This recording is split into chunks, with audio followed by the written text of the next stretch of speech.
লাড্ডুর বাবাকে দুজন মিলে খুব মারধর করে, বলে তোর বাড়িতে যে মেয়েটা এসেছে ওই মেয়েটা আমাদেরকে দিয়ে দে, না হলে তোকে মেরে ফেলবো। তখন রূপা লুকিয়ে লুকিয়ে সব কথা শুনে নেয়। তখন রূপা মনে মনে বলে লাড্ডুর বাবাকে তো বাঁচাইতে হবে, না হলে তো গুন্ডারা মেরে ফেলবে। তখন রূপা দুটো ইঁট পড়ে থাকলে সেই ইঁটগুলো দিয়ে দুটো গুন্ডারই মাথায় মাথায় মারে, তারপর যে লাড্ডুর বাবাকে বাঁচায়। আর চ্যানেলটাতে নতুন হয়ে থাকলে অবশ্যই একটা লাইক দিয়ে চ্যানেলটাকে সাবস্ক্রাইব করে নেবেন। আর এইদিকে আশ্রমের দিকে আবার বাঁধ আসে। তখন একজন ছুটে গিয়ে বলে গুরুজি আমাদেরকে তাড়াতাড়ি যেতে হবে, আবার বাঁধ আসছে। তখন গুরুজি বলে ওই ঘরে যে মহিলা আছে তাকেও নিয়ে যেতে হবে, না হলে আমি যাব না। তারপর লাড্ডুর মাসি বলে রূপা তুমি কেন গিয়েছিলে, কোথায় গিয়েছিলে, কেন গিয়েছিলে? তখন রূপা বলে মায়ের কাছে যাব, আমার মন বলছে মা কোথাও এখানে কোথাও আছে। তখন লাড্ডুর মাসি বলে এভাবে কোথাও যাস না, ওরা তোকে বিক্রি করে দিলে মা বাবা বোন কাউকে দেখতে পাবি না।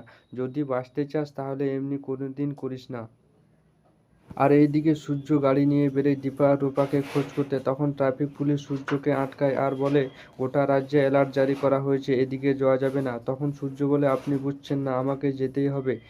তারপর পুলিশ স্যার জোর করে সূর্যকে ধরে নেয় আর যেতে দেয় না। আর এদিকে রূপা লাড্ডুর মাসিকে বলে আমাকে আশ্রমে যেতে দাও না, আমার মন বলছে আমার মা ওখানে আছে। তখন লাড্ডুর বাবা বলে তুমি কোথাও যাবে না, এবার তোমাকে কোথাও দিয়ে আসবো, আমি এখানে কোনো ঝামেলা চাই না।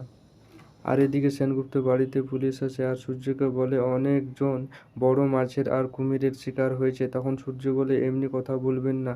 তখন পুলিশ বলে একটা বাচ্চার জুতো পেয়েছি। তখন সেনগুপ্ত বলে এটা তো আমার দিদি ভাইয়ের জুতো। আর এদিকে রূপা পালিয়ে যায় আশ্রমের দিকে। তখন লাড্ডুর মাসি পেছন দিকে দৌড়ায় আর রূপাকে ধরে।